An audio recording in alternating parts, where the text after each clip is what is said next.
Tá começando mais um Hiperlinkados e a gente quer convidar você para estudar a Bíblia com a gente, mas antes, não se esqueça das redes sociais, né, Júlio?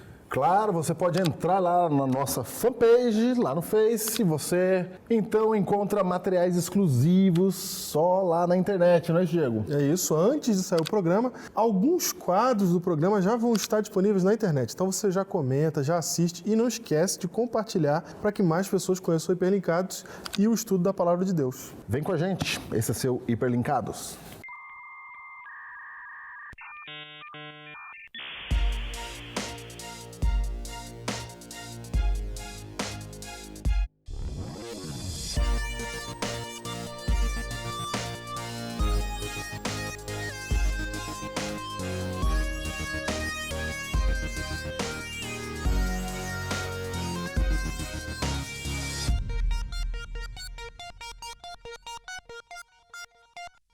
Júnior, hoje a gente vai estudar de uma maneira assim, um pouco diferente no Hiperlinkados. Por quê? Como assim? Porque a gente normalmente estuda um tema, estuda alguns assuntos da teologia, mas hoje a gente vai ter o privilégio, a gente vai fazer isso, como a gente sempre faz, claro. mas vai ter um privilégio especial que a gente vai destrinchar um livro inteiro da Bíblia. Um livro inteiro? No programa. Opa! E vai caber? Vamos ver. Então é isso, mas antes de falar do livro, eu quero falar da essência do que a gente quer dizer. Exato. Porque, às vezes, quando você estuda a Bíblia, a gente acha, Diego, eu, você e muita gente, que se tiver uma regra na Bíblia, uma lei, um mandamento de Deus, a gente entende que todas as questões sobre esse mandamento, todas as circunstâncias em que ele vai ser aplicado, a gente acha que já está tudo resolvido. Aplica e pronto. Sim. A gente costuma dizer assim, tá escrito, é isso e pronto, acabou. Exatamente. Porém, eu vou mostrar para vocês duas leis de Deus na Bíblia Duas leis de Deus. que entraram em choque. Exato. Uma entrando em choque com a outra. Ou seja, a gente fica sem saber o que tem que fazer. O que acontece quando você tem duas coisas que você tem que fazer que estão em choque? Qual delas você vai fazer? Primeira coisa é que a gente nem imagina que isso possa acontecer na Bíblia. É verdade. A gente não acredita que duas leis possam entrar em choque, não é?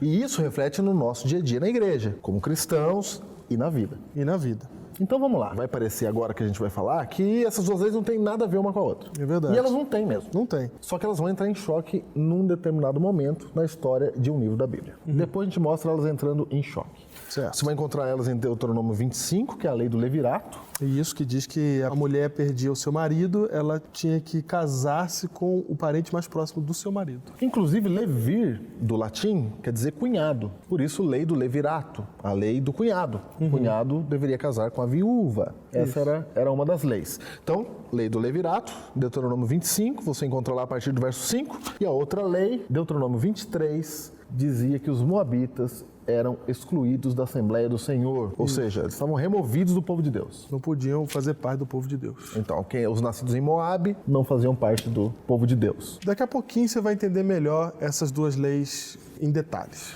Exatamente. E você vai entender lá no livro de Ruth. Vamos para lá. A gente falou que a gente ia estudar um livro inteiro no programa, né? Não podia ser um livro de 30 capítulos. Não dá. Então, o livro de é capaz que dê. Ruth talvez dê, né?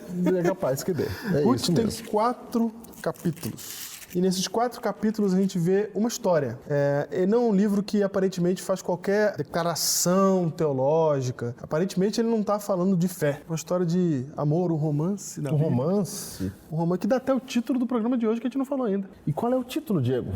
O título é romântico. A justiça e a paz se beijaram. Olha que maravilha. A justiça e a paz se beijaram. Que é um texto bíblico também. Que é um texto bíblico. Vamos ler, Ruth. Vamos ouvir, Ruth? Acompanha com a gente aí na sua Bíblia. No dia em que julgavam os juízes, houve fome na terra. E o homem de Belém de Judá saiu habitar na terra de Moabe com sua mulher e seus 2 filhos. Este homem se chama Elimeleque e sua mulher Noemi.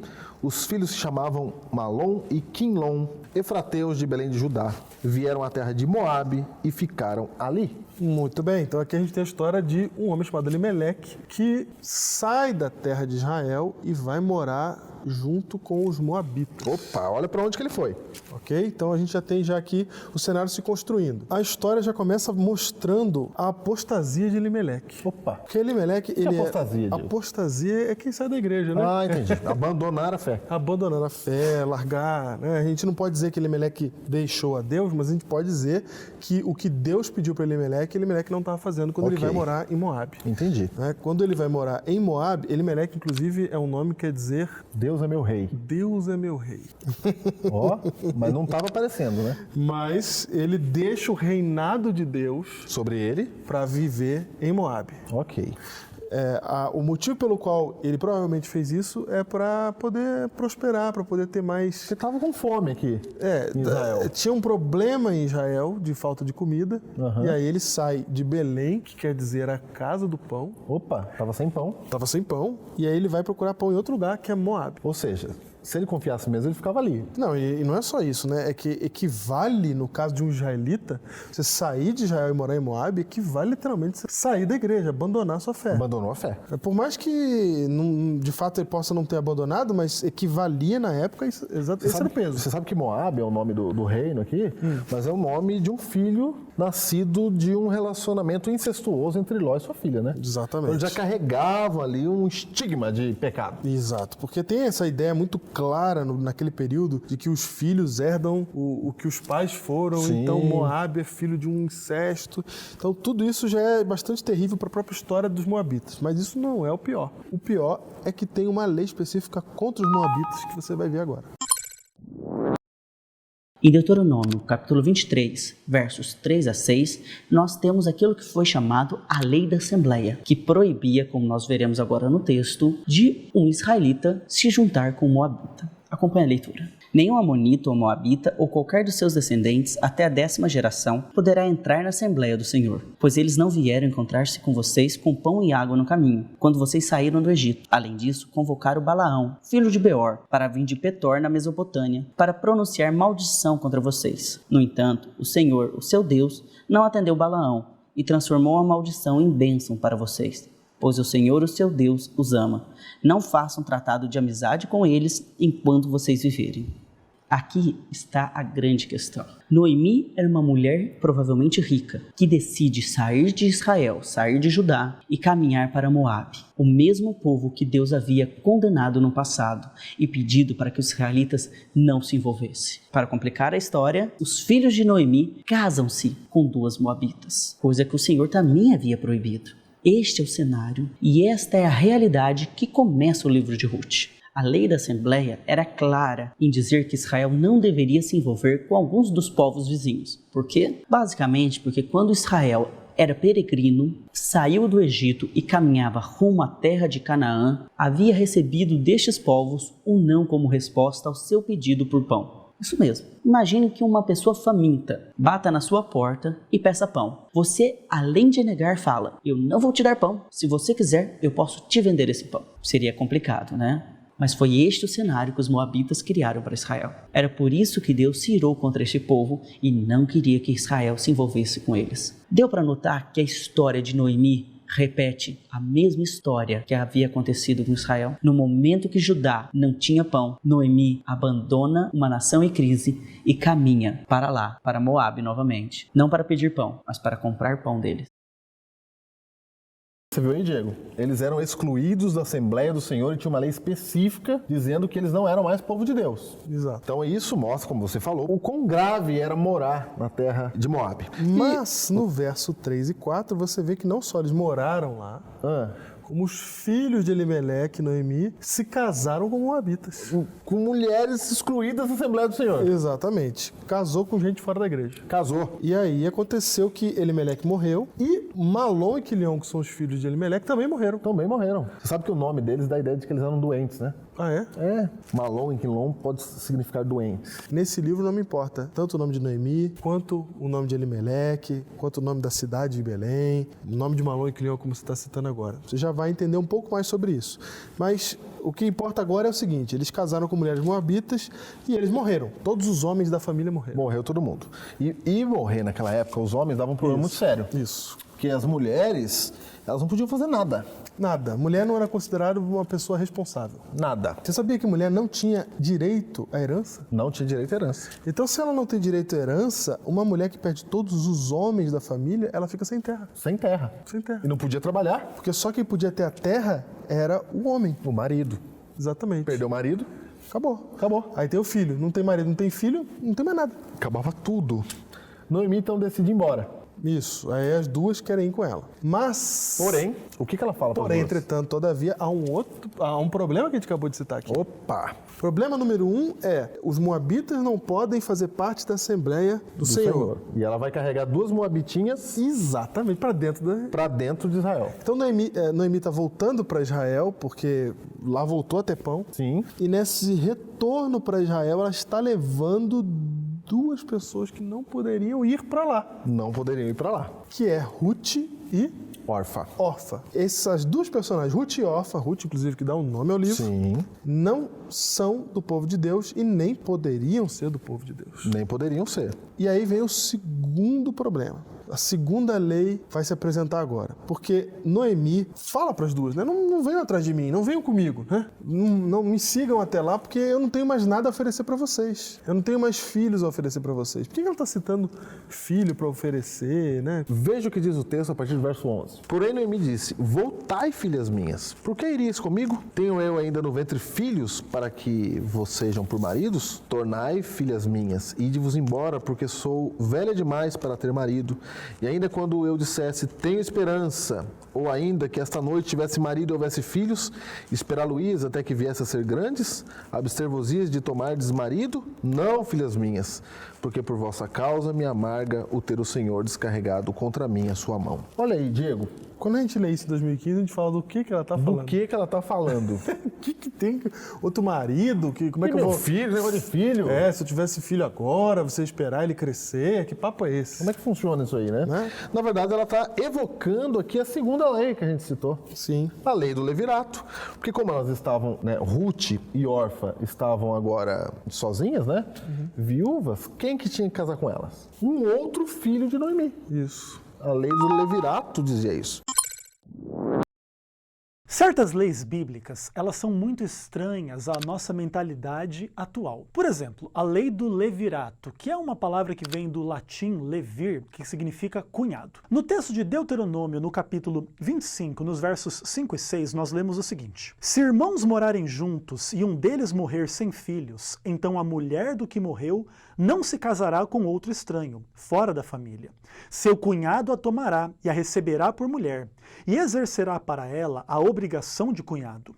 O primogênito que ela lhe der será sucessor do nome do seu irmão falecido, para que o nome deste não se apague em Israel. Essas questões sobre levantar descendência a um irmão falecido da parte do cunhado, de fato ela envolve questões econômicas, sociais, políticas, religiosas e espirituais dentro do contexto do povo de Israel daquele momento do Antigo Testamento. Essas questões elas são muito interessantes assim. E no programa de hoje, a maior problemática gira em torno de uma aparente contradição com aquilo que nós vimos antes sobre a lei da Assembleia, lá em Deuteronômio, verso 23. No caso aqui desse livro de Ruth, né, onde a Moabita, então ela, por Deuteronômio 23, ela não poderia entrar na Assembleia, mas pela lei do levirato, ela deveria entrar na Assembleia e aí deveria se suscitar descendência ao marido dela que havia falecido. Isso gera um pouco assim de bagunça dentro dessas relações, né? Fica aparentemente contraditório essas leis do livro de Deuteronômio no contexto do livro de Ruth. E aí fica a grande questão aos pastores Diego e Júnior Flores. Como é que resolve isso aí? Mas Noemi fala assim, eu não tenho nem marido. Quanto mais filho.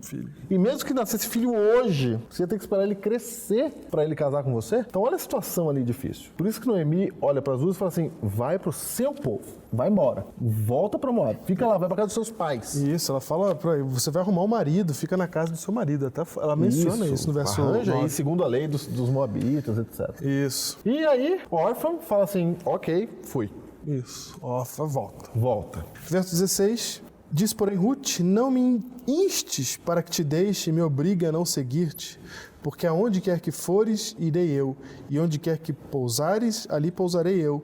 teu povo é o meu povo, o teu Deus é o meu Deus. Olha aí, O que a gente vê aqui é uma declaração de fé, de conversão, parece. de conversão, Ela exatamente. falou, não quero nem saber da história. É. Eu não quero saber de nada, porque eu aceito o seu Deus, Noemi. Isso, E eu vou por causa do seu Deus. Imagina isso. exatamente. E ela diz uma frase que ela não poderia dizer.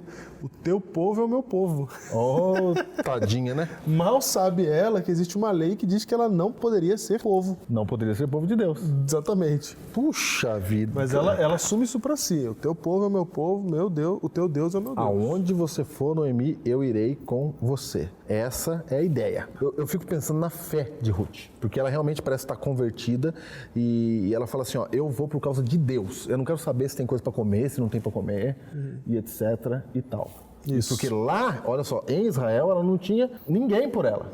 Se ela ficasse em Moab, provavelmente ela podia se casar, etc, e continuar a vida. É uma decisão muito importante ali de ser tomada. Sim. O certo é que elas... Tanto que não há julgamento sobre Orfa aqui.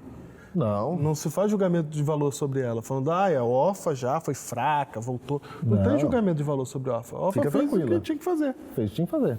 Só que Ruth fala assim, não, eu vou pro teu povo e onde você morrer, eu vou morrer, no verso 17, e o Senhor pode fazer comigo o que Ele quiser. E foi. E foi. Chegando lá, Diego, como é que foi a vida das meninas? Aí chega Noemi e Ruth, em Israel. É muito interessante você perceber a chegada delas. No verso 19 diz assim, então ambas se foram até que chegaram a Belém. Sucedeu que ao chegarem ali, toda a cidade se comoveu por causa delas. E as mulheres diziam, não é esta Noemi? Porém ela lhes dizia, não me chameis Noemi, chamai-me Mara, porque grande amargura me tem dado o Todo-Poderoso.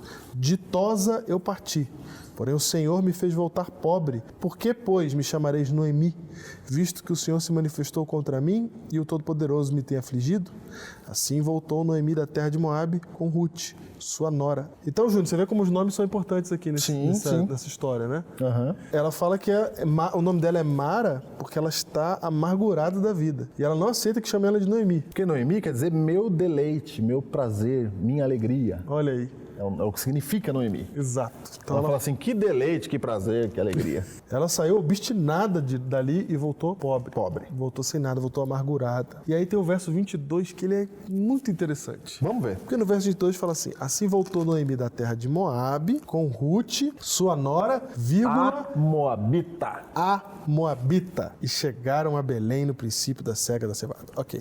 Ou seja, tem um rótulo aí na menina. Tem um rótulo. Ela chega rotulada. E a partir desse momento no texto bíblico, quando você vê a Moabita, o texto está introduzindo algo que ele vai usar mais durante o restante da história. Porque você vai ver que Ruth, ela era vista pelas pessoas como a Moabita. Então, imagina elas duas chegando, fica aquela situação, né? Fica a situação, Fica claro. aquela situação. Primeiro, pela própria história de Noemi. E segundo, porque vem uma Moabita junto. Diego, vamos colocar isso aqui mais pra gente entender. Quem aí na sua cabeça que estivesse entrando na igreja, você ia estranhar? Então, imagina você que uma pessoa da sua igreja faz tudo errado. Faz tudo errado, olha lá. Sim. Faz tudo errado e vai embora, some da igreja. E ela vai viver lá no meio de um povo que você acha que não tem nada a ver com Deus. Isso. E quando ela volta, não é? Você nem esperava que voltasse mais, ela volta e ainda traz uma dessa daí. Isso. Exatamente isso que está acontecendo. Não é isso que está acontecendo? É. Diego, aí aconteceu o seguinte, elas vão morar lá, pobres, sem ter o que fazer, Isso. sem ter a quem recorrer, e aí Noemi chega para Ruth e fala, Ruth, é o seguinte, filha, eu já sou idosa, etc, você vai andar atrás do povo que colhe a cevada. Isso. Porque quando eles colhiam, se caísse no chão, tinha que deixar no chão, Isso. né? E os pobres poderiam pegar. Então, Noemi falou, vai lá, Ruth, e fica andando atrás do povo que está colhendo, eles vão deixar alguma coisa cair, você pega e traz para nós. Elas iam viver disso. Disso. Olha a situação. Elas vão viver de esmola. De esmola, iam viver de esmola. E Ruth vai. Isso. E Ruth foi, Diego foi lá colhendo, caindo atrás, e ela, sem perceber, entrou nos campos de um tal de Boaz. Exatamente. O tal de Boaz olhou aquela menina catando ali, atrás dos trabalhadores dele, e Boaz achou a menina bonita, se interessou pela menina. Se interessou. Se interessou pela menina. Chegou para os funcionários dele e falou, deixa cair. Solta, deixa cair. Deixa cair. Deixa cair. Chamou de canto assim e falou, deixa Deixa cair um pouquinho. Deixa cair pra menina pegar. Porque eu quero que essa menina venha aqui todo dia. Certo. E ela encheu o balaio lá com a cevada, com o produto que caía lá, e foi embora e levou para Noemi. Isso. Quando chegou lá, Noemi viu, olha o que Noemi falou. Então Noemi disse à sua nora: bendito seja ele do Senhor, que ainda não tem deixado a sua benevolência, nem para com os vivos, nem para com os mortos. Disse-lhe mais Noemi: esse homem é nosso parente chegado e um dentre os nossos resgatadores. Puxa vida! O que é essa palavra aqui? Resgatador, Diego. Goel. Goel. A mesma palavra usada por Jó, quando ele diz assim, ó, eu sei que o meu Redentor vive. Ele usa Goel, o meu Salvador, o meu resgatador. Era isso que era, na lei do Levirato, o irmão. O irmão. O irmão seria o resgatador da viúva. Isso. Para ela não ficar sozinha. Ele resgatava muitas coisas. Como a gente viu aí, ele resgatava a viúva, ele resgatava a história do morto. Sim. Né? O nome dele, na verdade, a história não, né? O nome dele ficava registrado. O filho, né? Porque o filho Gerava dele o seria, filho, exatamente. Ele resgatava também os bens do morto. Por isso era resgatador. Era um resgatador salvador. Ele resolvia todos os problemas. Diego, é um tipo de Cristo. Exatamente. Um tipo de Cristo. O resgatador. A gente precisa de resgatador. A gente é como Ruth, a gente está na terra estrangeira. Isso. Não é?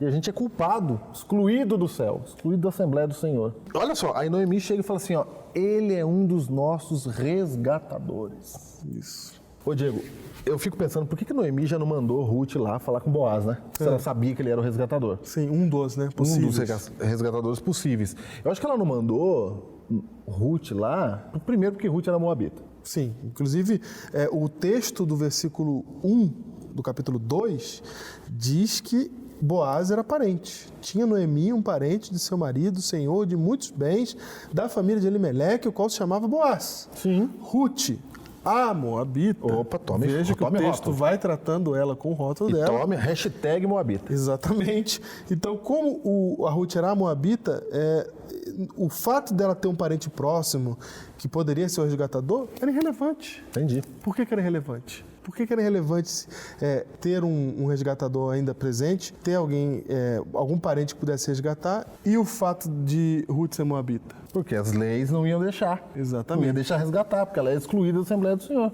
Diego, então aí Noemi, quando percebeu que Boaz tratou ela com carinho, Noemi falou, puxa, se ele gostou de você, então há esperança. quem sabe?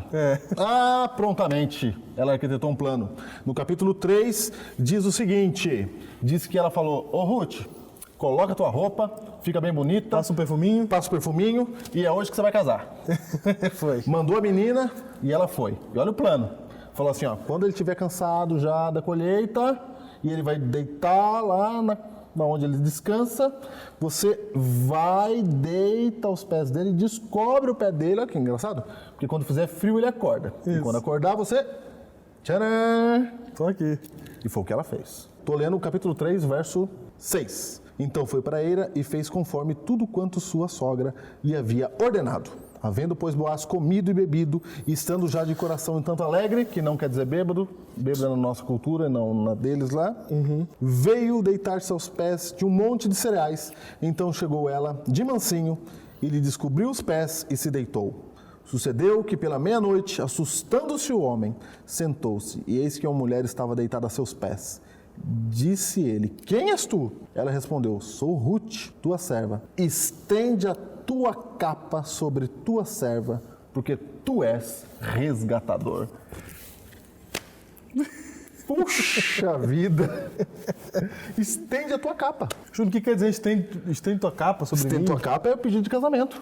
Ela está fazendo o pedido de casamento. Se case comigo, porque tu és o resgatador.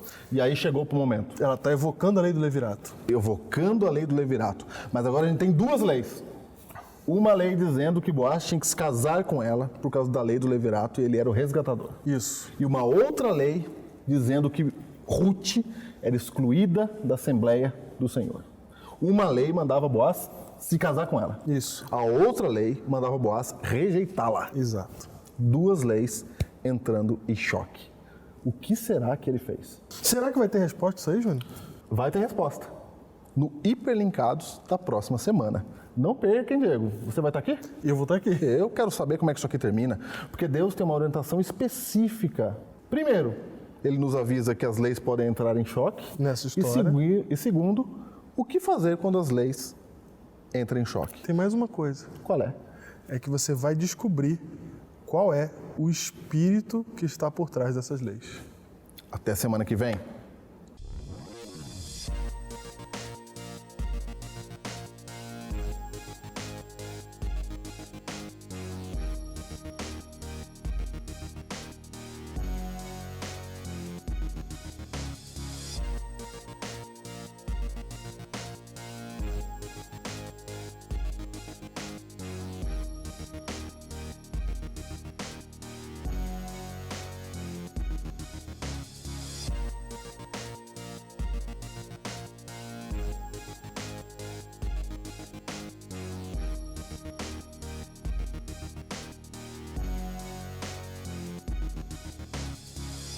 Muita gente estuda a Bíblia como se a Bíblia como se a pessoa fosse encontrar na Bíblia as respostas para as suas perguntas. É claro que a Bíblia responde as nossas perguntas, mas muita gente faz do estudo da Bíblia apenas isso. Eu estou entendendo o que você está falando. A pessoa vai na Bíblia buscando uma resposta que ela quer. E ela faz tipo um uso funcional da Bíblia. Exatamente. Então, cada texto que a pessoa lê, cada texto que ela lê na Bíblia, é uma resposta para uma dúvida dela. Uma dúvida existencial, alguma coisa assim. Só que tem um problema. Chega uma hora que acabam as suas dúvidas. Certo. E quando acabar as suas dúvidas, você vai ter a tendência de achar que você já sabe de tudo. Você já resolveu tudo. Já resolveu tudo. E a revelação de Deus para você fica limitada às suas dúvidas. Imagina isso, Diego. Então, as nossas dúvidas, elas podem ser respondidas pela Bíblia, é claro. Porém, quando acabarem as suas dúvidas, não acabou a revelação de Deus para nós ainda. Não, a Bíblia vai muito além dos nossos questionamentos. A Bíblia vai muito além daquilo que a gente pensa que ela pode oferecer. Exatamente. Então, o livro de Ruth é muito mais que uma história bíblica. A gente podia ler como uma história, um romancezinho e tal, de uma mulher que encontrou um homem perfeito. Isso, etc. Mas tem mensagens ali importantes que você só vai encontrar se você cavar mais fundo. E se você falar assim, embora eu não tenha dúvida, eu preciso saber o que Deus tem para falar para mim. O que Deus pode falar para mim. Porque senão chega uma hora, você está frequentando a igreja aí, ou você está assistindo ao Novo Tempo, você fala assim, não, já sei, já entendi. E aí, na hora que você já entendeu, aí que vem o perigo. Porque aí não tem, quando a gente entende, a gente conclui. Sim. Quando conclui, não tem mais aprendizado. E Deus quer ensinar a gente muito mais do que a gente imagina. Exatamente. E por isso que a gente fez o episódio de Ruth dividir em 2. Porque você citou aí que tem 4 capítulos apenas. A gente pode achar 4 capítulos, é rapidinho. Isso. Mas tem muita coisa para falar, muita coisa para a gente ver. Então a gente parou no seguinte ponto. Você estava com Ruth, ela olha para Boaz e diz, estende a tua capa, porque tu és o resgatador.